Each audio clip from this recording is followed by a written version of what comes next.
Good evening. This is the regularly scheduled August 17th, 2021 meeting of the City of Geneva Preservation Commission. I am George Stasing, serving as the Chairman Pro Tem in absence of Chairman Zellmer. At first, I'd like to read a prepared statement. Please note that in accordance with COVID protocol, all elected and appointed officials, staff, and visitors must wear a face covering while at City Hall, regardless of vaccination status. In order to help reduce background noise, I would recommend that all commission members, whether here in person or attending remotely, mute themselves except when they are addressing the commission, applicant, or staff. In addition, as a common courtesy to all involved, any remote participants, elected, consultants, staff, or citizens should use headphones when speaking during the meeting. This will eliminate any echo or feedback caused by external speakers. This meeting will include a video conference utilizing GoToWebinar virtual platform. With our use of the electronic meeting platform for this meeting, there may be some technical difficulties as we move through our agenda, so please be patient. Every individual desiring to listen and/or participate in this meeting has been provided that opportunity through virtual participation information included in various public notices and agenda for this meeting. Public participants may provide comments through written comments submitted prior to this meeting or by speaking in person at this meeting. Each person speaking will be provided a maximum of 5 minutes to comment. When time for public comment, staff may choose to read into the record any comments received in writing in advance of this meeting. Following the reading of any written comments, both in-person attendees and members of the virtual audience will be able to provide comment in an alternating manner with in-person attendees beginning first.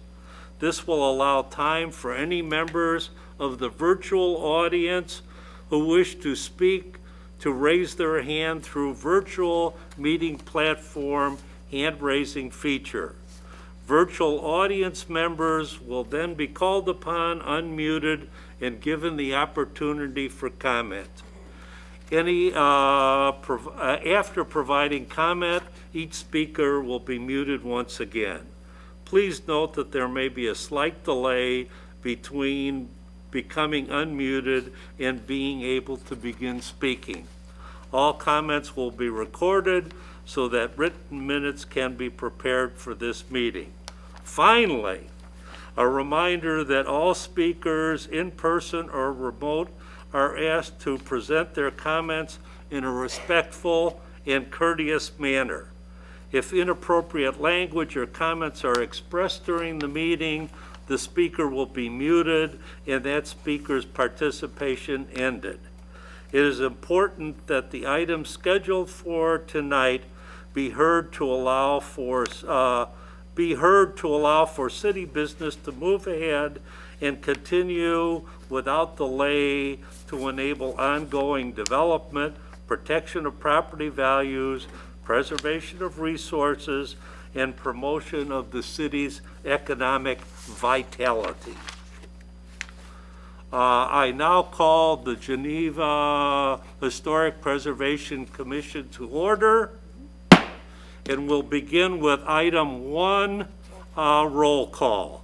When your name is called, please respond with either present or here.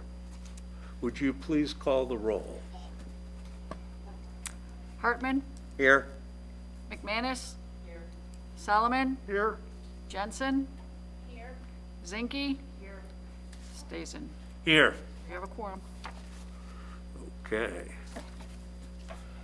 Moving on to agenda item 2. Commissioners have received copies of last month's meeting. Are there any corrections or revisions necessary? Hearing none, may I have a motion to approve the minutes?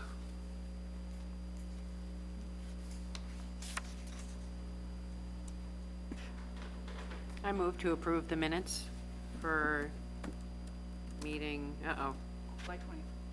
I'm sorry, July 20th. I can't hear you. July 20th? Oh, thank you.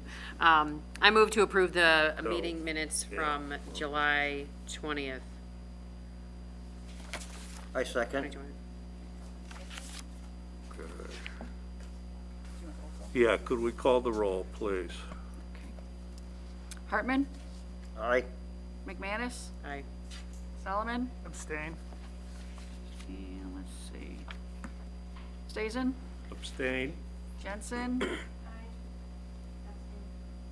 was gonna say. Zinke. Aye. All right, passes 3-0. Okay. Item 3, it's my pleasure tonight to welcome our newly appointed commissioner, Jewel Jensen. Commissioner Jensen, would you like to share with us a little bit about yourself and the interest in this commission? Sure, thank you. Well, I'm really happy to be here. I'm happy I was selected to be on the commission. Historical preservation has been a huge part of my life growing up, and I thank my parents for that.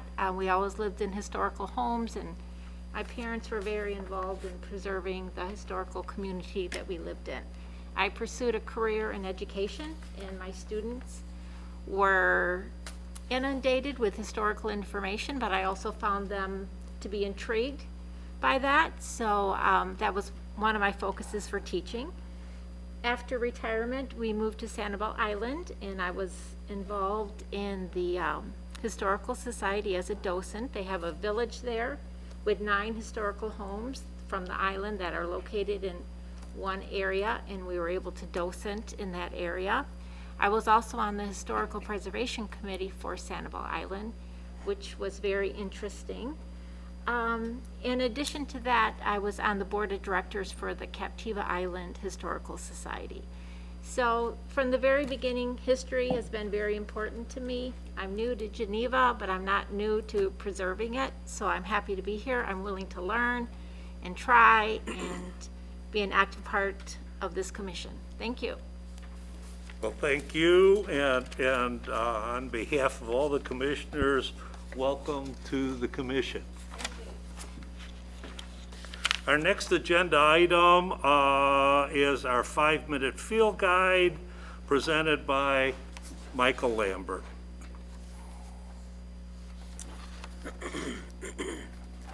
Thank you, Chairman Stazen. Tonight's 5-minute field guide is on a Queen Anne subtype known as the Free Classic. The Queen Anne style is one of the more easily recognized residential styles of architecture due to the use of varied wall surfaces, a variety of window sizes and types, expansive porches, and prominent towers or turrets. However, what is most commonly identified as Queen Anne is the spindlework subtype that features elaborate turned porch posts and lacy spindlework across the facades of a house. According to Virginia Savage McAllister's A Field Guide to American Houses, the spindlework subtype represents approximately 50% of the Queen Anne houses built in America. 2 other Queen Anne subtypes, the half-timbered and the pattern masonry, each account for about 5% of Queen Anne houses. However, the Free Classic Queen Anne subtype represents at least 35% of the Queen Anne homes built in America. Yet Free Classic homes are often misidentified because of their subtle details that set them apart from other Queen Anne houses and houses designed in the concurrent colonial revival style.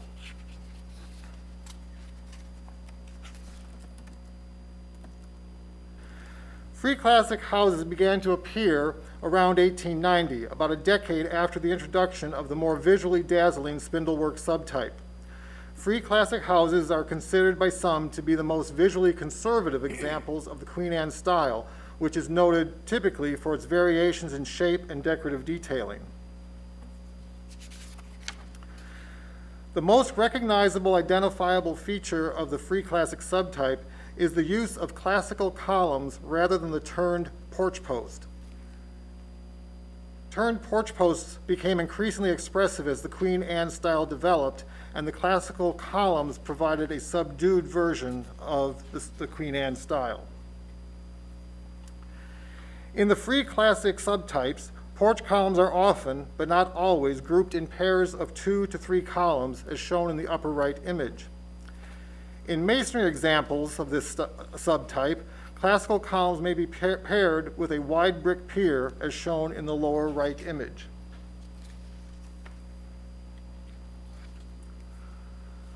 Palladian windows, or the suggestion of a Palladian window, are commonly incorporated in visible facades, typically within a street-facing gable. A Palladian window is a large window grouping consisting of a central arched window with flanking rectangular windows. The operation of a Palladian window may be fixed, double hung, hopper type, or a combination.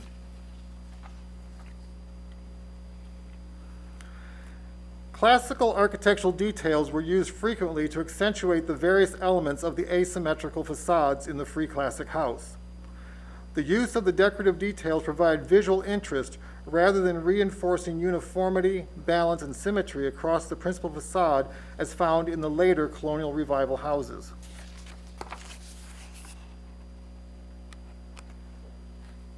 The Free Classic house is often confused with the Colonial Revival style, which emerged around 1880 and ran concurrently with the Queen Anne Free Classic style.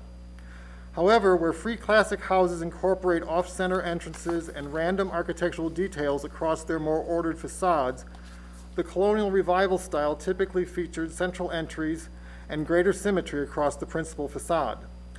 Unlike the Free Classic style, the Colonial Revival style employed decorative elements to create visual balance and regularity and to reinforce symmetry of a facade. The Colonial Revival style persisted throughout the mid-1950s, while the Queen Anne Free Classic style faded from popularity around 1910. In Geneva, several examples of the Queen Anne front-gabled Free Classic subtype have been identified through the 2016 National Register update and the ongoing intensive level surveys. At the left, 115 Ford Street is the Pearson Bogren House, built in 1908, which is nearly identical to 211 North 2nd Street, which is known as the Larson House. Those are on the left-hand side of the screen. The Larson House was built in 1906 by Ben Larson, who was a carpenter with the Wilson brothers. In the center column, 327 North 4th Street, is the John and Maria Blumgren House, which was built around 1901 and is actually identical to its neighbor at 317 North 4th Street, which is a mirror image of the house. The second house was also built by Blumgren and then sold later on to the Provenzano family, and it was built around 1904. Blumgren was a Swedish masonry contractor who built both these identical neighboring houses for he and his oldest son. In the last column on the right, 321 North 6th Street is a rather simple version of a Free Classic house. It was the Pearson Condemi House, built in 1897, and beneath it was the 514 James Street house, which is the Danforth House, built in 1907 and relocated to this lot. That ends tonight's 5-minute field guide. Are there any questions about the Free Classic style? Thank you, Michael. You're welcome. This evening, on our next agenda items, we have two concept reviews. The first review is case number 2021-074, a request for a rooftop deck at 14 South 3rd Street. Our preservation planner, Michael, would you please state the case? Thank you, Chairman Stazen. The subject property is located in the Central Geneva Historic District, just about at the center of the local Geneva Historic District. The Central Geneva Historic District is listed in the National Register of Historic Places. The project, again, is at the property now known as the Niche Restaurant at 14 South 3rd Street. It was originally built in 1927, shortly after the Geneva Grade School was torn down on that site. The building was used as a post office for about 10 years until the post office next door was built in 1938. The proposal is to build a roof terrace that provides enhanced social and entertainment opportunities for local residents and visitors to Geneva's iconic 3rd Street. At this time, I would like to introduce Carl Grossbeck, who is with Cogent Management and is representing the applicant, and he will make his presentation. Carl?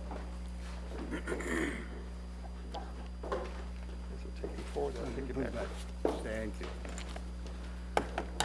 Good evening. We're very pleased to be here in front of the Preservation Commission and in introducing Niche Restaurant, which I hope many of you know, a fine dining establishment situated in the former post office prior to the new one, which was built in 1937-38. And this building is a classic federal-style building reminiscent of ancient Roman architecture prior to getting everything marbled up, which is, in this case, limestone and masonry. Very classic feature. One of its components is that the south wall of the building is actually a party wall, which was with the school that was adjacent. And so 4 inches of the south wall sits on the new post office's property. And it's something we're working out with the post office. So,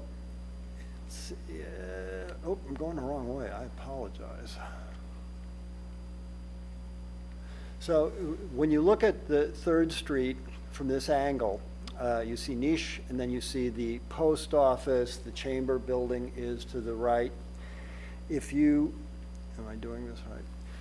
What we are looking to do is put a rooftop terrace on the building, which sets back from the street so that it is not visible from or interrupt the scale or the proportions of the buildings on 3rd Street, but provides, as Michael's pointed out, a social and entertainment venue that increases the viability of keeping restaurants open in Geneva after we've all gone through the pandemic and realized that our opportunities for strengthening the downtown district are somewhat limited. And so going up in the air and creating a venue that not only explores 3rd Street without interfering visually with it, but is very much in the nature of what these buildings were like back. And we were showing you a sketch from Piranesi, the idea of wrapping the building in green or with an exoskeleton that basically enhances the building, allows us to get to the kind of structure that we need. As you see the building here, sorry, I'm playing it. The idea is to use a steel structure to stabilize the south wall, be able to capture back the roof deck, and really enhance what is now a sort of very sore gap in the visual fabric of 3rd Street.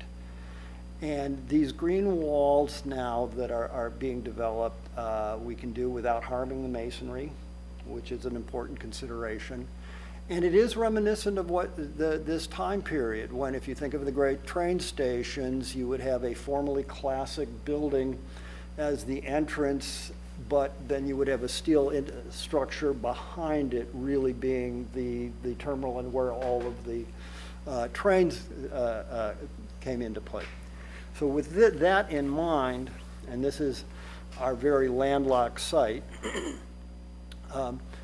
you'll see that we're providing 2 stairs, 1 interior, 1 exterior, to meet the exiting requirements. And we would provide if you see, provide a deck that sets back on all sides from what the public could see, yet you'll be able to see the street and be able to get a view of downtown. We are working with the building next door, which is the Chamber building and their ownership, to create a better exiting situation for both buildings combined. And at the west end of the building, there we're actually in the public right-of-way. So there are actually right now even easements for egress on both properties. So this would enhance the back area, which the city has been very graceful about letting Niche use this year, the parking lot for exterior, but starting next year, the only possibility is going up. You can see that from the sight lines from the street, going all the way across the 80-foot right-of-way on 3rd Street, that you would not be able to see the deck interfering with the facade. And with that, I would open to any question, just to say that we would, somewhere between 60 and 80 people would be the maximum on the roof deck. And the building's otherwise capable of doing everything else except probably putting in a lift at this point.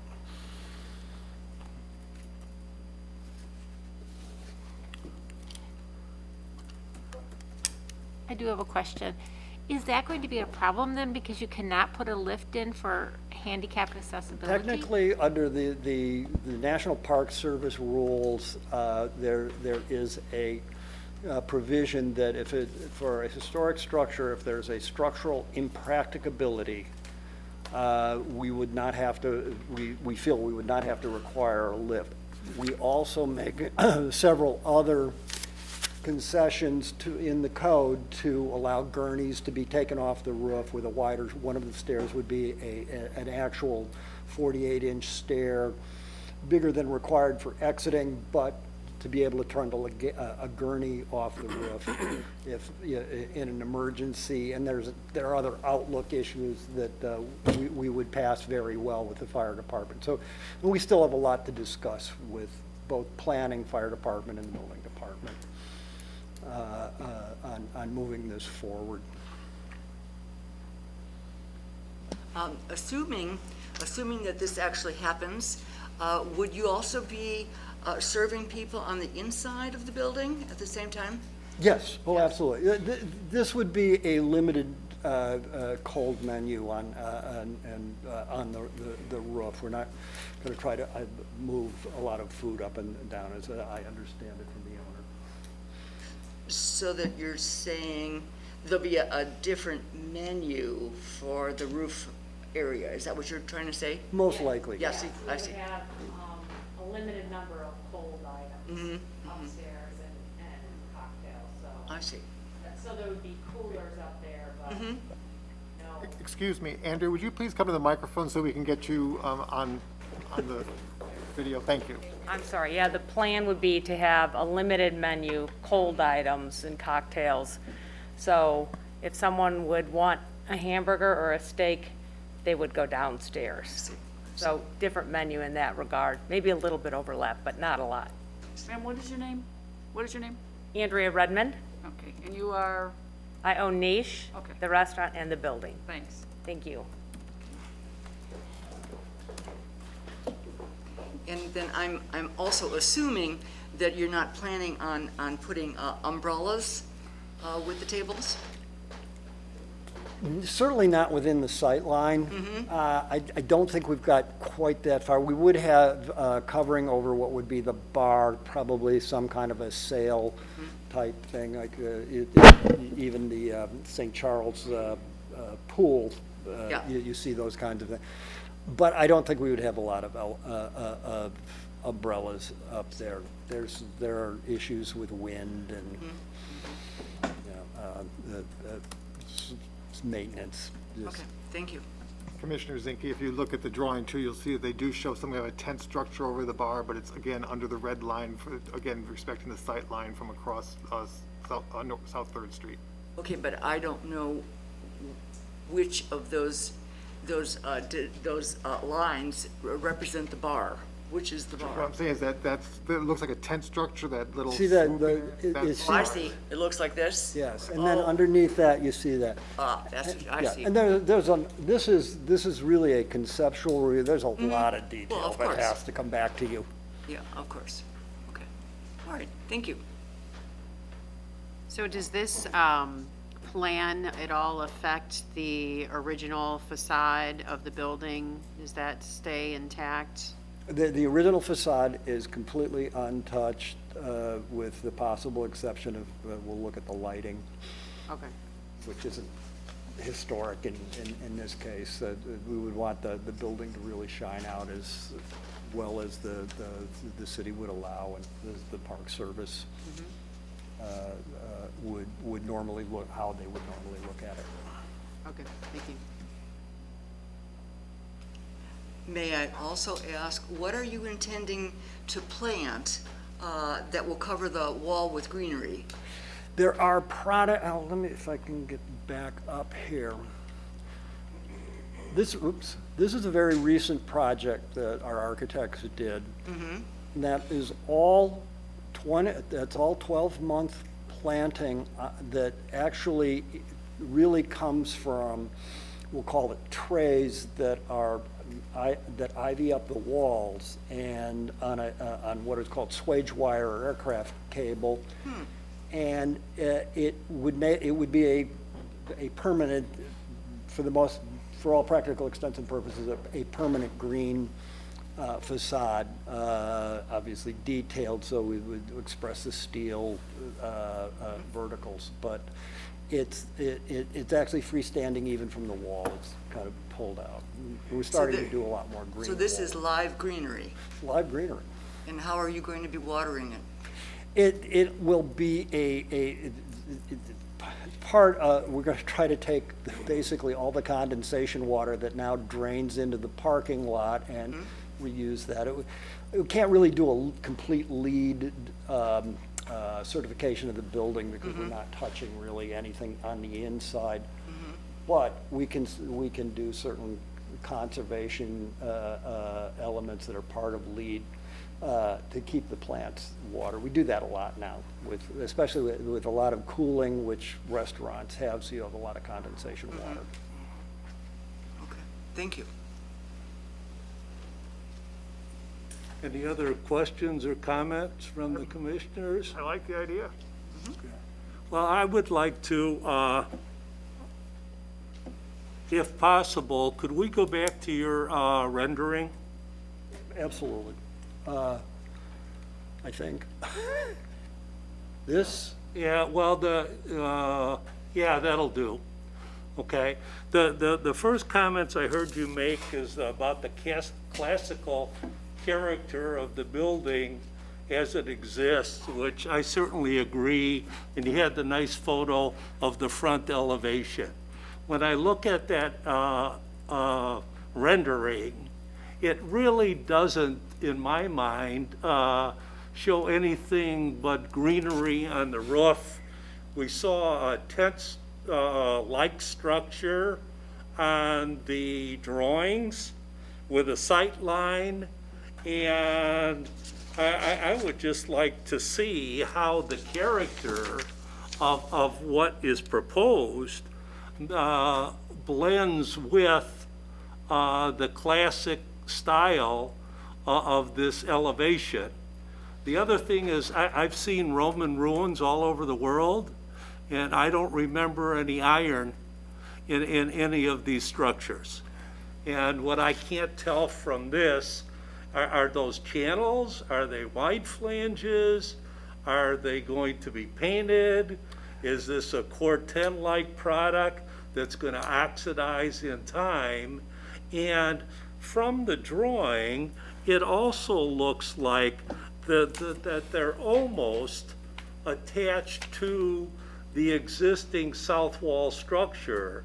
But in this rendering, it looks like there's some separation between the wall, that they're almost like a pergola-like, that the columns are on the curb side of the sidewalk.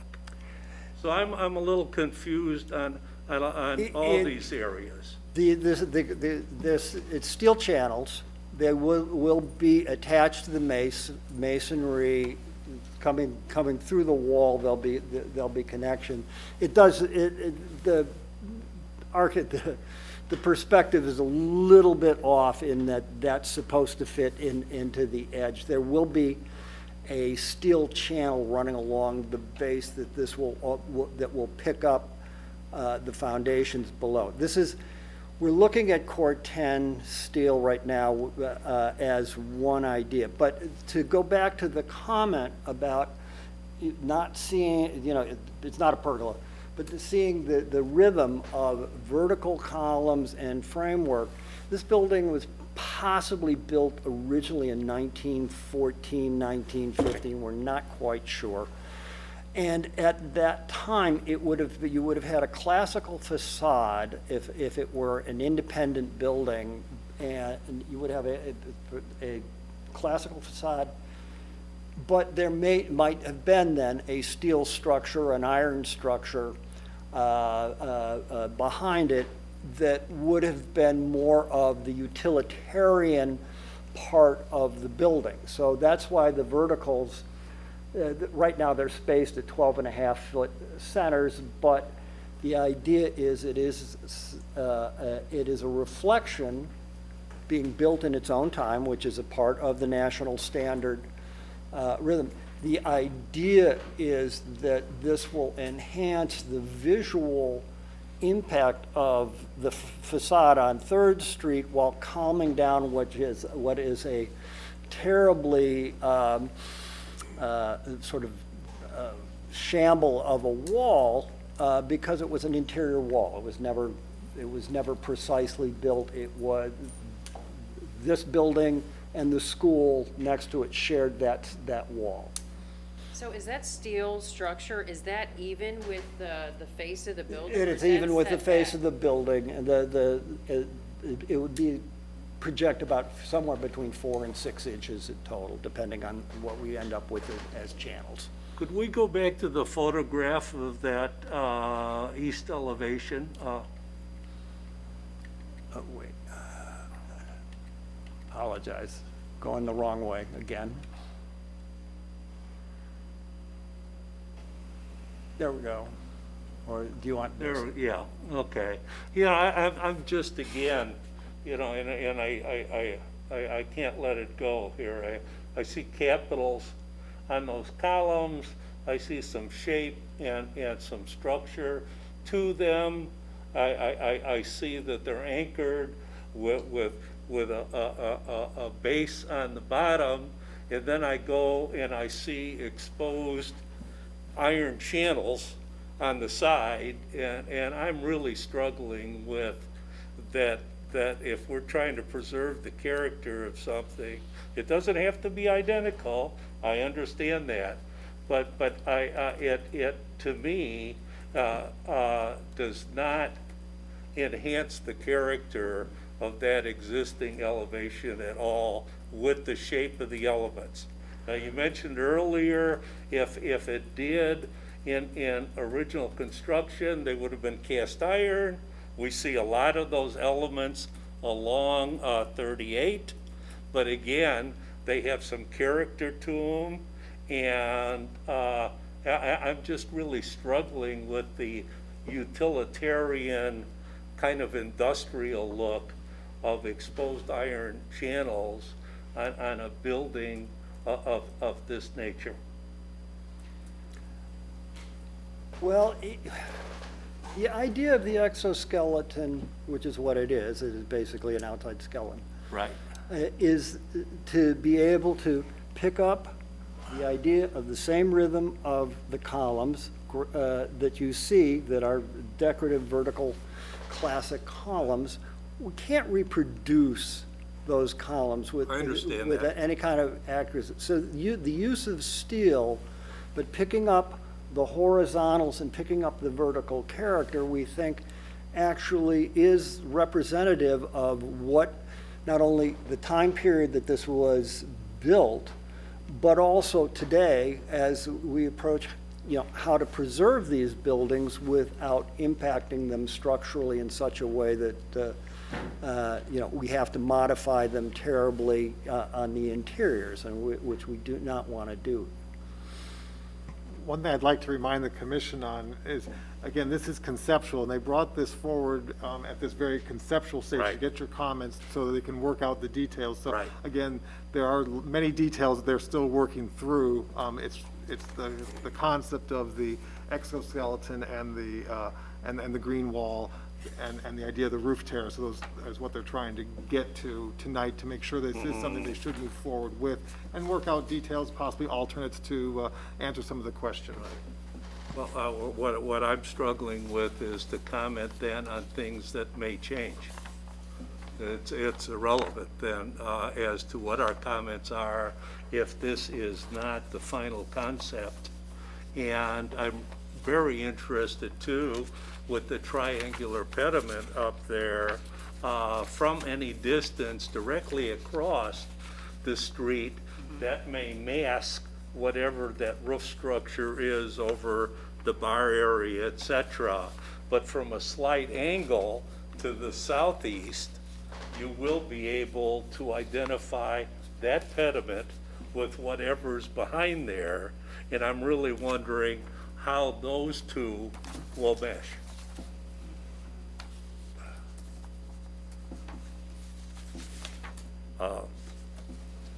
I think those are good observations, and I think that one of the things that the commission may want some more detail on, perhaps some other examples of some roof terraces that have been, some very contemporary spaces Right. that have been added to historic buildings. There's quite a number Right. that have been done in Chicago that are very, very contemporary materials, contemporary spaces on very historic buildings. And I think that that's probably the next step. And again, there's no issue with an applicant coming back with further detailed concept drawings as they go along. But I think they're getting some good feedback from the commission this evening, so that's what the purpose of this meeting is tonight. Okay. Well, I do like the idea of greenery or something to sort of dress up what is a very sort of ho-hum wall.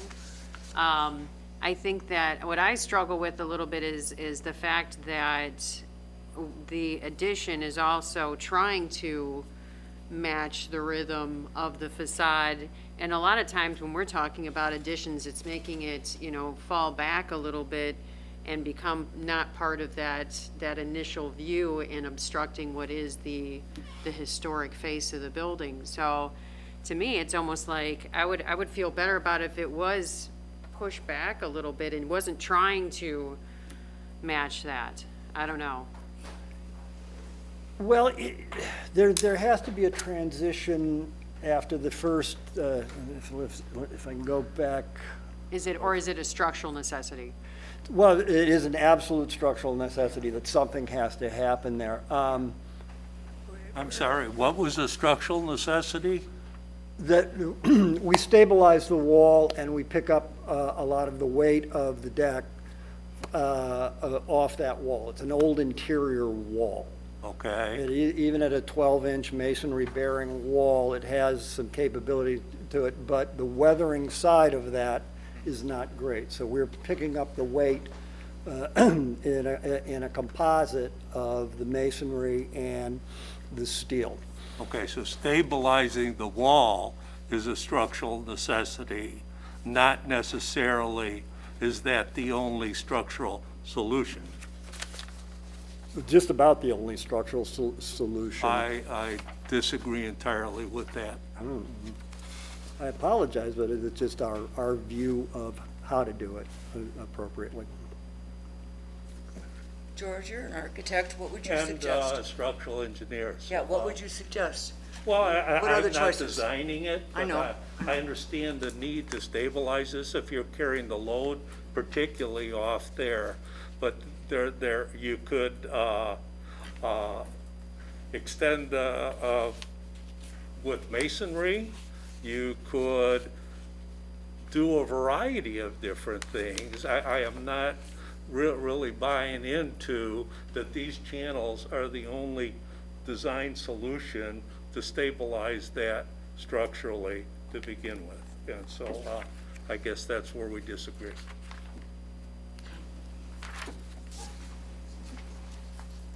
Okay, any other comments from the commission? Oh, just real quick, do we have an elevation of the exterior with the addition? It's, if I can go back to my way. So this is the wall as it exists now. Yeah, I was just thinking something that's kind of head-on from the face We'll, of the we'll building. be doing that after this meeting. Yeah, I don't know, I just, I think that, I would like to see that, just to kind of give an idea of what that would look like from all viewpoints, because right now, this is kind of skewed, you know, when things are perspective view, you kind of can't see those relationships. I think I would want to see that relationship. The idea of setting back, which we have done, but then we could do conceivably some more, but is that from the east, you would not be able to see the, any of the structure, really even that the deck is there. From the southeast, yes, you'll eventually be able to see it, but it's, you know, I think it's actually becomes an enhancement for downtown and not a detraction to the very classic stated existing structure. Well, Michael, I think you brought up just seeing some examples of where this sort of merging of the old and new has been done, and maybe that will help in us thinking about it as well. Yeah, I maybe should have said also in my opening remarks to this that this project actually came about not as a rooftop terrace originally, but as a way to enhance this blank wall on 3rd Street. That was a big concern of the Andrea, that's the building owner and the restaurant owner, that when you're looking north on 3rd Street, this wall kind of seems like a barrier rather than a welcoming wall. So they originally started this project as a public art type of installation. I think that's still part of the way it's being thought of, even though it hasn't really been discussed tonight. And then as the pandemic hit, the project grew a little bit more to figure out how we could get some outdoor dining here. So again, this is very conceptual at this point. They didn't want to go too far without getting some feedback from the commission, but are really looking at how to, one, meet with outdoor dining, but also create some kind of a visual amenity on 3rd Street that is something of interest that will draw people towards this end of 3rd Street a little bit more. So I apologize for not identifying that in my opening remarks, because that was part of the concept. I've got a quick question just to get a grasp of something. You had mentioned earlier that technically that wall is on post office property? Part of it.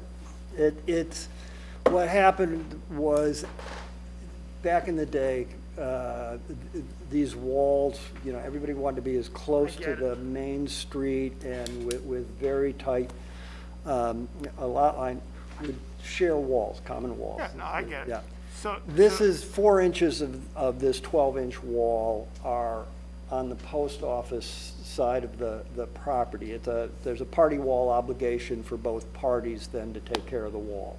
So does does the steel structure then stay within the guidelines of where you kind of are right now, or will that protrude a little bit It will further? protrude an additional, call it 4 inches, 4 to 6 inches into it, but there's a lot of there's a lot of law on common party walls that would allow us to do this, and we're working with the post office right now to make that.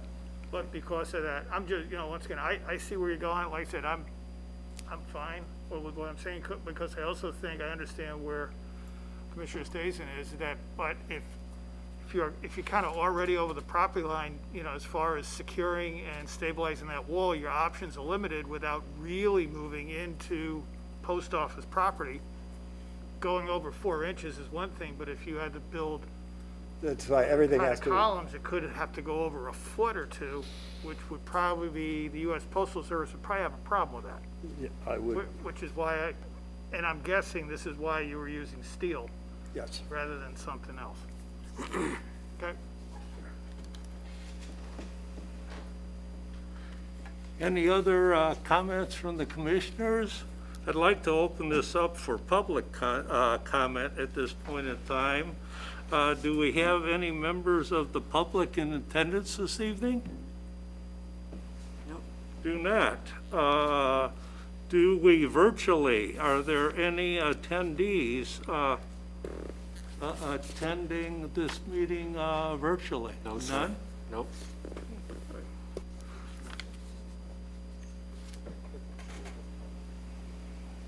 You have another comment?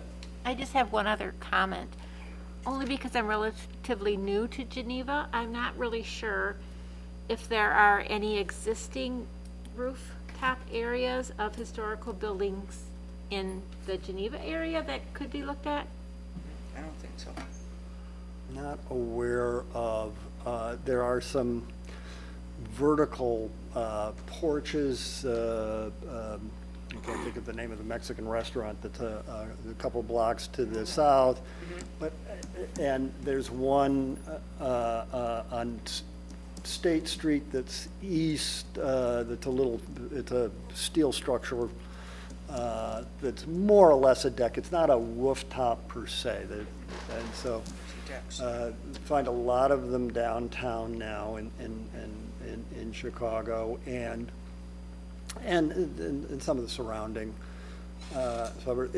It's starting to be a very important trend for downtowns, smaller downtowns that really want to enhance their downtowns by creating more experiential options for restaurants and other types of, we'll call it experiential retail. That's the last place that you can really draw to really strengthen up the rest of your retail community and strengthen your downtown. So that's part of why we're looking at it too.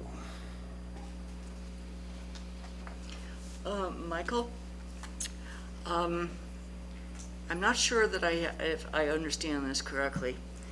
If you grow ivy on a masonry wall, the roots dig into the wall and into the cement, and that is a problem, I believe. Am I right about that?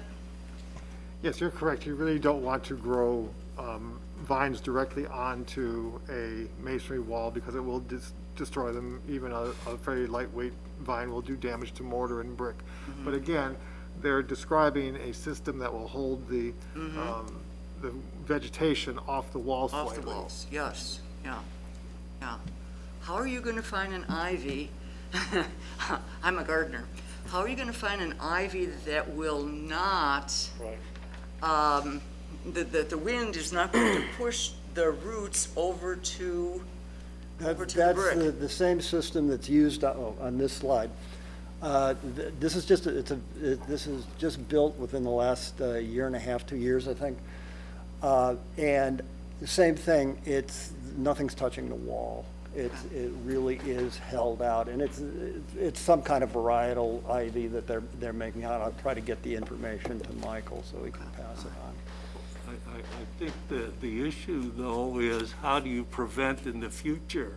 This is a year old or so. Is there a membrane or some physical barrier between the roots and the masonry? It doesn't grab quite the same way, apparently, and I'll get the information for you. But we're aware of that, very aware of it. Sure. Okay, thank you. Any other comments from the Well, to summarize this may be a little difficult, Michael, but I think you usually have a better grasp on this than we do. Could you, is there a way that briefly you may take a stab at summarizing our comments? Sure, I took some notes here, so what I basically heard, just for everybody, for the applicant and for the commission, is that there was a concern about emergency egress, which the applicants addressed that they're investigating and have recommendations for that. There was concern about movable furniture as opposed to the permanent structures that would be built on the roof, such as umbrellas and furnishings, and how those would be visible or how many there would be. There was a question as to whether the front facade was going to remain unaltered, and the answer was yes, it will remain unaltered except for some lighting, which is allowable under our standards. There was concern about the contemporary nature of the materials of a steel exostructure, and that it may not be appropriate or authentic enough copy of the front facade details. A comment was made that perhaps it's being too replicative of the rhythm of the front facade, and that maybe the system should be held back from the front facade a bit more. The idea that there may be other options to steel to carry the structure, and that it would be helpful to see the entirety of the south elevation as an elevational drawing to better understand the details, which again I think the applicant said would be forthcoming as the details are refined. And I think that's a pretty close summary to what the conversation was. I do. And anything missed from the commission? Well, thank you very much for your time. Yeah, Thank you. I think this is a very interesting idea. I'm pleased to be glad that people are responding well to it. We think it would be a great enhancement for downtown Geneva. You can have Thank you. people standing out in front in line. But they won't be able to see the top. Thank you. I'd like to move on to our next agenda item, another concept review, and this is case number 2021-075, a request for infill townhome development at a site bounded by State Street, Richard Street, 7th Street right-of-way, and Peyton Street. As a reminder, tonight's discussion by the Historic Preservation Commission should be limited to the small parcel at the northeast corner of the project site that lies within our locally designated Geneva Historic District. Michael, please. Thank you, Chairman Stazen. As Chairman Stazen pointed out, the project is on a unique parcel that bridges the western edge of our locally designated Geneva Historic District. The majority of the project that's being proposed is outside of our historic district. The property is located in the North Geneva Historic District, listed in the National Register of Historic Places, and is in the far northwestern corner of our local district. As I said, the development project is laps our historic district. A little bit of historic background. The blue outline on the image shows the overall location of the development as proposed, and this is overlaid on a 1923 Sanborn Fire Insurance Company map to give you some reference.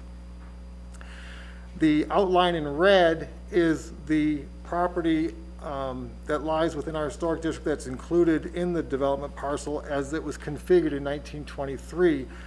The property at that time was owned by Olaf and Christina Pearson. They owned the property from 1890 until their heirs sold it around 1958.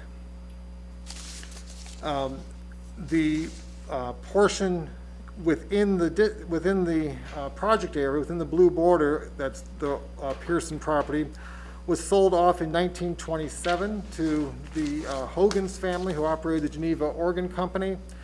They in turn sold it to the Diversey Foundry Company, who owned the property until about 1970.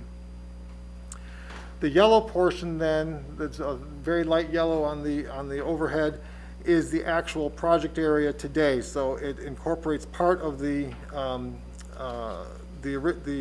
Olaf Pearson property and a portion of the Diversey Foundry property. The southern portion of the Diversey Foundry property was sold to the city of Geneva for the electric substation, which is still on the property. You can see it referenced in other drawings this evening. So again, to look at it in a more current aerial view to get a better understanding of it, again, I've kept the blue and the red boundaries to give you a reference point, but the property currently is a gravel parking lot, a surface, unimproved surface parking lot. Again, just to highlight it a little bit better so you can clearly see where it falls, the electric substation of the city of Geneva is that parcel immediately below the yellow. And then you'll see a dark brown dashed line, and that is the western boundary of the local Geneva Historic District, just again to give everybody an understanding of where this property lies within the Historic District. So it's only the yellow highlighted portion that is under discussion this evening. Again, a current view of, or fairly recent view, it's not totally current, but a fairly recent view of the unimproved parking lot, a view as it's seen from Peyton Street looking south on the left, and looking from the south end towards the northeast, showing the gravel parking lot. So again, this particular parcel has been undeveloped for at least 135 years, with the exception of a storage building that existed for about 20 years on the property. So the context, how it ties to our historic district, these are the properties that immediately abut the subject property that are located within our historic district. The addresses are the blue numbers, and the C or the S stands for either contributing or significant properties. You can see that the majority of the properties that abut the reference property or the subject property are contributing properties. However, the buildings on either side of Peyton Street along 6th Street are significant buildings within the district. The building at 202 North 6th Street was moved to that location in 2004, so that is not the historic site for it, but is the site of a historic building that was relocated.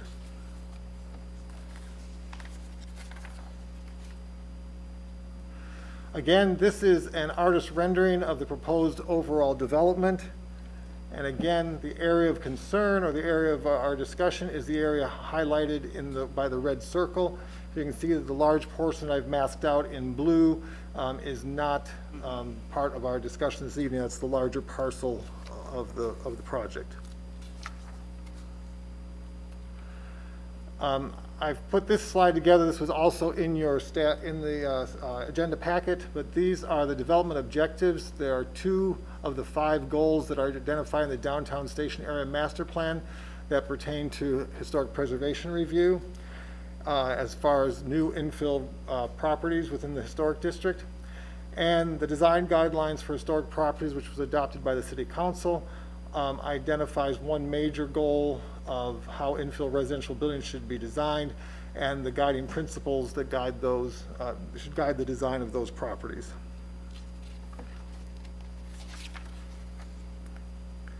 And then lastly, there is an artist rendering of what the proposed infill townhome development will look like on this property at Hamilton Place. So at this time, I would like to turn the podium over to Rolf Anderson of Karis Development and Jace Murray of Murray Commercial, who are representing the project. So if one of you or both of you would like to come forward, you can go back to any of my slides or go forward. Perfect. Chairman Stazen and members of the HPC, thank you. Appreciate your time here tonight. Again, my name's Rolf Anderson. This is Jace Murray. principles of the project, along with Jake Finley of Caris, who couldn't be here tonight, and our partner in the townhomes, NVR, or Ryan Homes, or the proposed townhomes. Scott Shelton also couldn't be here tonight. He's moving his eldest child into college, so here we are. Again, some of you may recognize most of me, but for the mask, we were in front of you 3 years ago with the concept plan. Also, during that 3-year period, we vetted several options here for the site redevelopment, each of which resulted in townhomes on this particular parcel, which is in the historic district, just due to the configuration of the physical real estate itself. It's not a perfectly rectangular piece, it's just a difficult piece in townhomes, whether it was the single family plan we were in front of you with originally, with the mixed use component and the townhomes, or the multifamily concept that we did internally for viability. Each iteration we've gone through has had the townhomes on this particular site.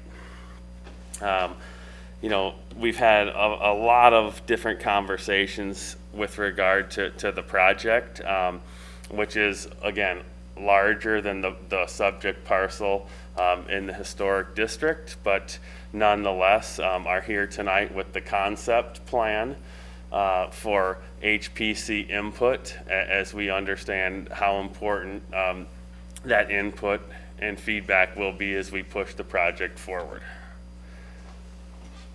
Anything you want to add to our journey? It has been a journey, but no. Thank you for allowing us to be here this evening and share this with you. And we were in front of the Plan Commission several weeks back and had some comments from the Plan Commission that we're taking under consideration on the larger project. But again, look forward to hearing your thoughts tonight, and hopefully we can work this through and have a viable, successful project for Geneva. Okay. Could we see the map that shows how these buildings are going to lay on the property we're discussing? So we're up in the the northeast corner there. The left-hand side up, right? Top right. Yeah, top right. Top right? Well, Oh, to me, it's the top left. Top left. Okay, top left, okay. right. All right, so we have 3 different size buildings. The smallest one is a single townhouse? or That's 2 units, That's 2 units. and then there's a Four 4 and a 3. Okay, so there's a 2, a 4, and a 3, okay? So now if we could go back to the photo, not, the drawing. The rendering. The rendering, all right. So now, as I'm looking at these, counting front doors, this is a foursome, is that right, this one here? This would be more, this elevation is taking from State Street, looking northwesterly Uh-huh, to the overall project. So this rendering, as the artist put a rendering together, this was actually for the Plan Commission meeting, was looking at the overall site. I see, So we okay. don't, so if we go to the aerial, That's a 6 unit. yeah, this might be. This is a 6 unit? So that would be building, like on this rendering, that would be building 11. Okay. that You're looking at kind of at the, Oh, okay. Yeah. so unfortunately, we didn't have a rendering for just the historical. Okay. But that, we wanted to share that with you as character to the design. Okay, so if that's a 6, then the biggest one will be a 4, you're saying, Correct. the middle of the threesome. Correct. The one that's closest to Peyton Street, that Will will be be a 3. threesome. Correct. And the one that is closest to, the addition, the third one is a twosome. Correct. Okay, And then you all have the right. electrical substation next to that. I see, okay. Correct. How tall do you expect them to be? So, consistent with previous comments and feedback from the commission, height was one of the factors that came in our previous discussion, and we've, in our conceptual plan with NVR and Ryan, the initial height conceptually, right, no final design, is low 30s. Which I think in the packet, right, there's some reference to different structures as laid out by Michael, approaching 28 feet. So nothing too substantial above and beyond that. Okay. Well, what I'm looking at is back from when you were here, March 20th, 2018. And the comments that commission made, the second one said that there was a great deal of concern about the overall height and the mass of the townhouses that would overwhelm the existing historic houses. The existing houses are between 26 and 28 feet. So now if we're talking, let's just say 35, that is considerably taller than a 26-foot building, which does not have a flat roof. It has a gabled roof. So that style building looks smaller than one with a flat roof, like your townhouses are flat. So they're more massive looking just because of the way the roof line is. Agreed, conceptually, right? But I think, again, the feedback I shared was low 30s and not 35. And your reference was, I think, the lower end of the homes that were 26 referenced. But your 26 to point's well 28. taken.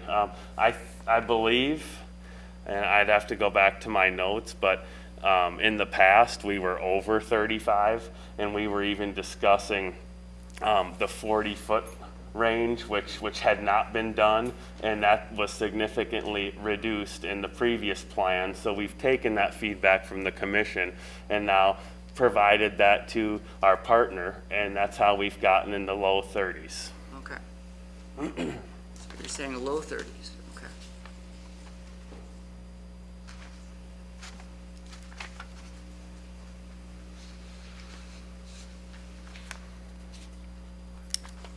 Anybody else have a comment? Any comments from any of the other commissioners?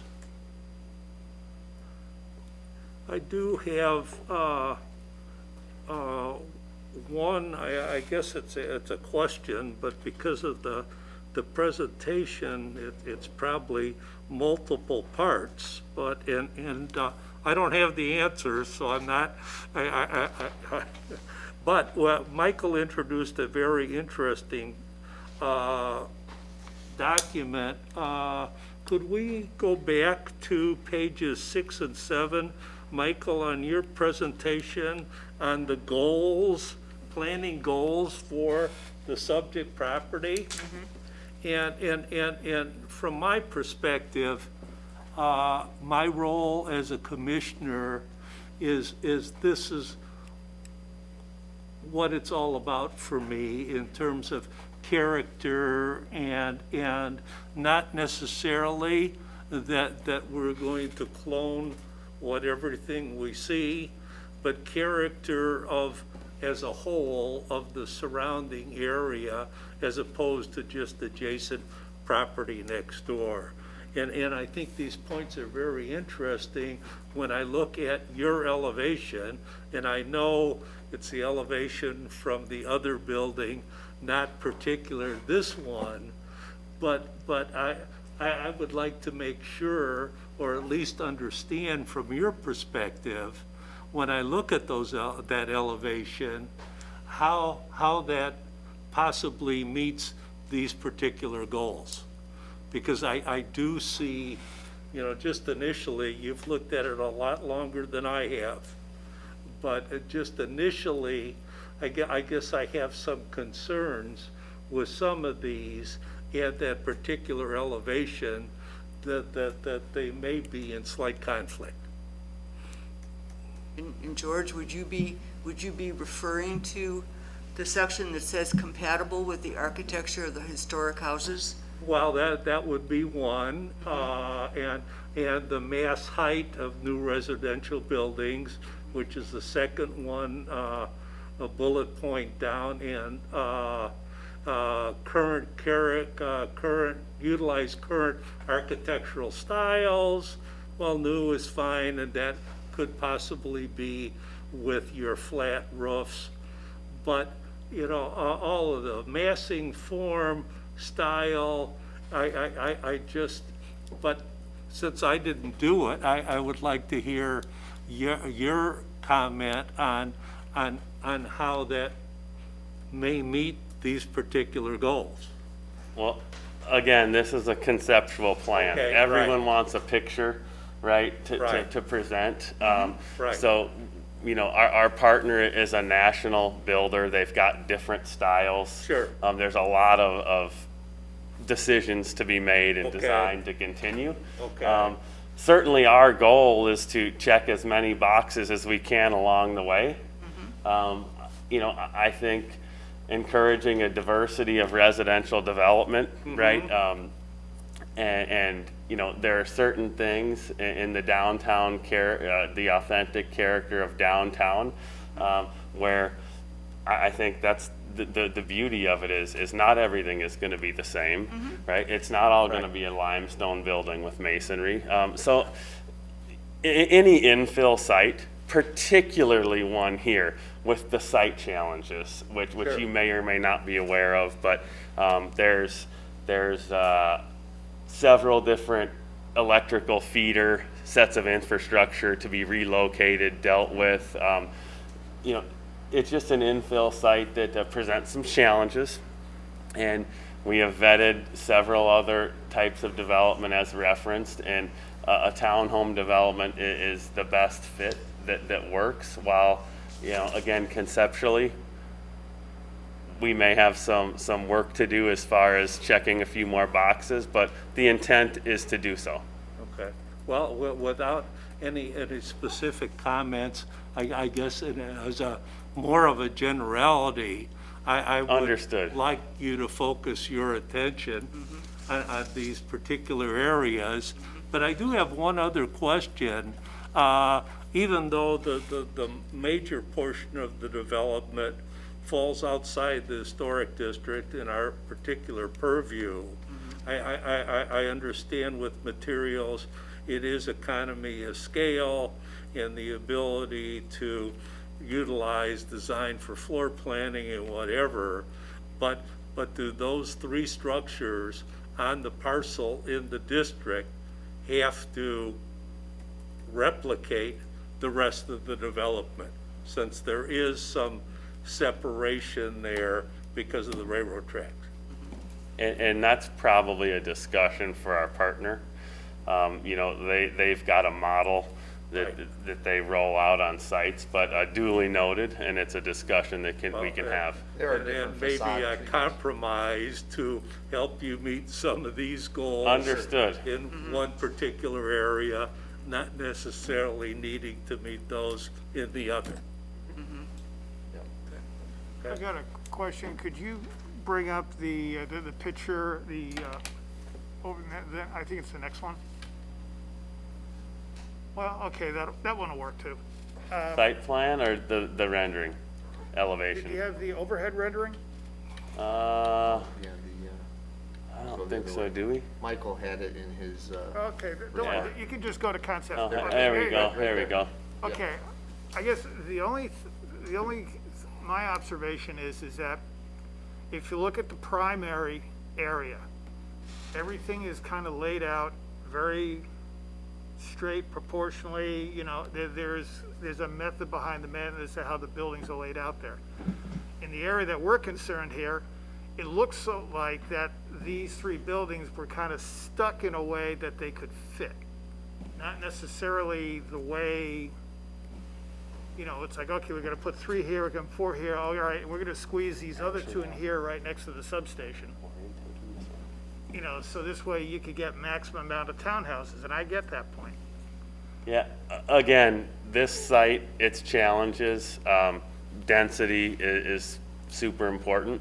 Well, We've gone through a couple other iterations and where we've had things situated differently, and some planning comments have been, we would like a front-facing facade, front doors on Peyton, So that now dictates the orientation of the buildings to the south, Well, like I said, I would be more to see something like this. which has been contrary to some other comments, but understood. You know, it's just that it looks like that, they're just kind of like, you know, the other ones are very well organized and laid out, and then those 7 there, those 9 there are just kind of like, well, let's see where we can fit them in. And once again, you know, to be able to differentiate them with some exterior styling elements and things of that nature, I think wouldn't be a bad thing, considering those are the only ones that are backing up to existing historic homes. I was actually going to make the exact same comment, which was, but it sounds like maybe past feedback has told you that somebody wanted to see something on Peyton line up and look like it was, but that almost, it looks in this rendering as though if you're walking down Peyton Street, that there is a line of trees that would maybe not even make that look like it was the front of that particular property. To your point, I was just thinking and looking at some of those past conceptualizations where it did just sort of line them up and have them all facing in onto that street right there, and it seemed to be more appropriate. But I don't know, I don't want to be giving you mixed messages from past commissions and versus the current either. If I may make a comment to my fellow commissioners, making hundreds of presentations over my career, there is an inherent danger about viewing a project in plan, because everybody is interested in symmetry, et cetera, but perception by the user will never occur in these aerial views or by plan. Sure. And what is very difficult is to present how we would see it from our perspective, which is why in some of the other meetings I've asked for renderings or photo enhanced documentation on that. But plan alone without having those views, sometimes it's in this case maybe is not as objectionable as it would be perceived as if you were walking down the street. Right. May I ask where people will park? Sure, I think, you know, there's garages in each unit, rear load. We have some street parking along Richards. You know, conceptually, consistent with our past project that was approved, there'd be some street parking added there. And then I think there's a couple spots, you know, sprinkled throughout the site. You can also park in certain areas even behind your garage.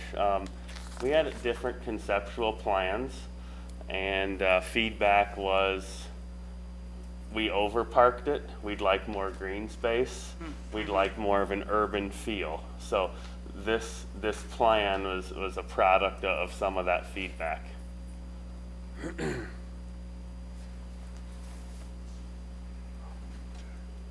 Any additional comments from the commissioners? If not, I would like to, I see we have open it up to any members of the public in attendance. Do we have any comments regarding this issue? Yes, sir. Yes, I have some comments. Would you,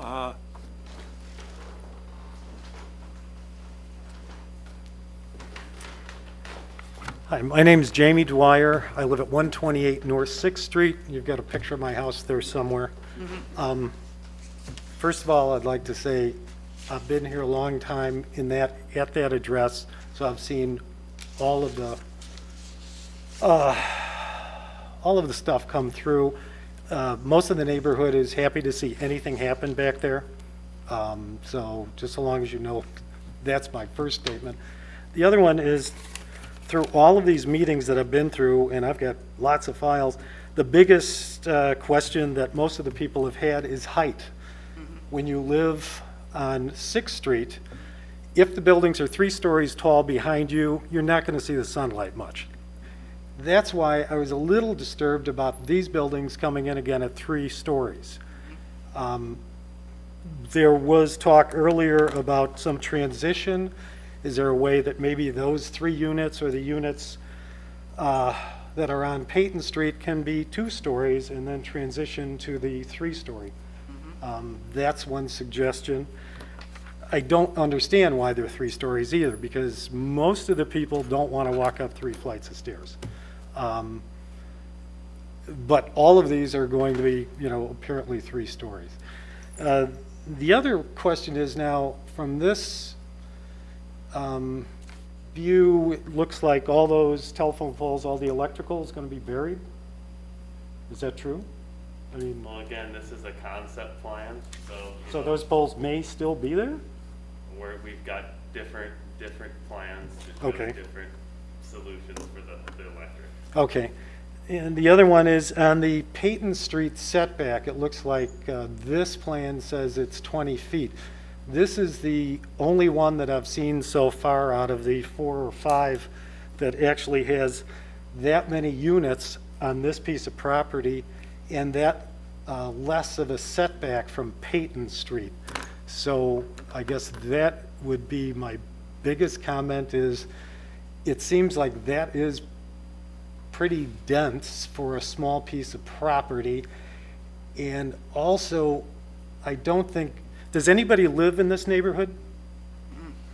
Okay. Have you been by there at 7:30 or 8 o'clock in the morning when the trucks are trying to back out of Burgess Norton? There's usually a minor traffic jam, and it looks like, I guess that's Hamilton Street's going to be dumping out right behind the truck access for Burgess Norton. They just spent a month putting in new curbs there for some reason, and they're already, I guess, a mess because of the truck traffic. So there might be some issues later on about that access to, I guess is that going to be Hamilton Street that curves around? The one that goes through the project? Yeah. I don't know that. Okay, it looks like it's going to be a major street, and I just kind of wanted to let everybody know, there's a lot of semis going in there. And they're not going by, they're actually backing into that piece of property and then going into Burgess Norton. The other one is, it would help to have elevations on this. I realize this is just the first run through, but it would be nice to see what is really being proposed. And let's see.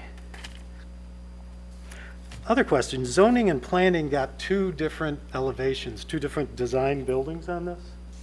One of them was a gabled. And now, is this the one you're going with, do you think? The comments today seem to Yeah. gear towards this style, but they, as I commented, there are different facades Okay, here, yeah. lines that utilize. Yeah, Again, conceptual review, Right. to figure the path forward and viability. yeah. No, I like the design direction that's going, because too often, some of these presentations have just bad copies of front gabled houses. And this one is something different. It's, like I said, my biggest concern is the height and the density for that small piece of property. And I guess the other one is parking again. Right now, I don't see parking. And I know from experience that if you've got 53 townhouses, you've got 100 and some cars, and that's with no friends. So I think, besides the elevation, I think parking you might want to look at, because right now, my garage butts up right next to that property, right? It might even overlap it by a couple inches. And I know parking's an issue. Just the other reason is because of the truck traffic. They can't get around on Peyton if there's cars parked on Peyton. So you may want to consider that one way or another.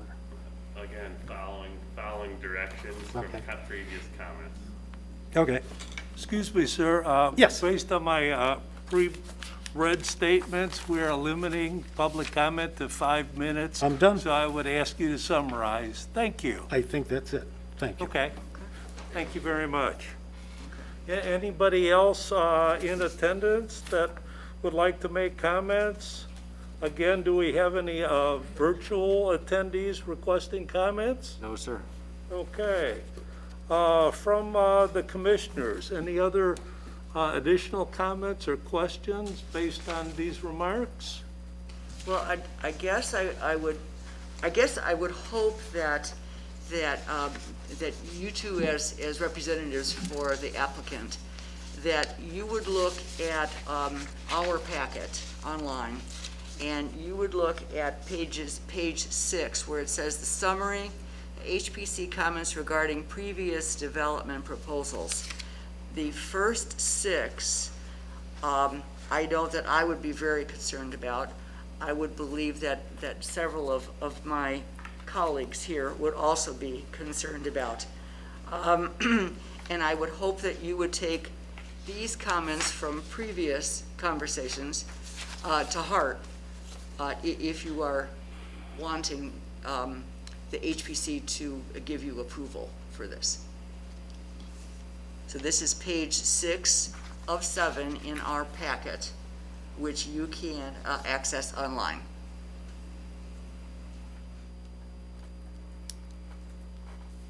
Any others?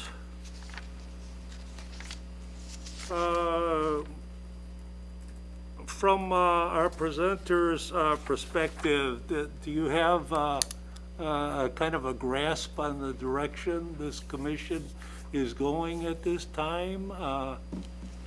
Michael, you're very good at summarizing, but I think that what we've referred to, as far as I understand, is basically pretty much from Michael's shop, basically the goals of this commission and how this design relates to it, and Commissioner Zinke's comments and summary of the previous meetings that occurred, incorporating those comments, which at the time the commission as well felt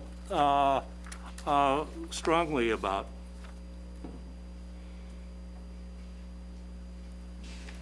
Well, thank you very much. Thank you. Thank you. No, thank you for your time. Okay. We'll look forward to seeing you again. Thank you.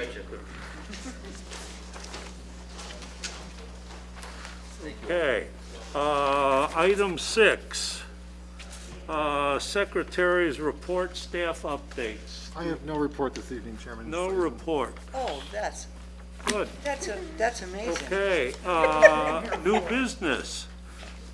Do any of the commissioners have additional comments?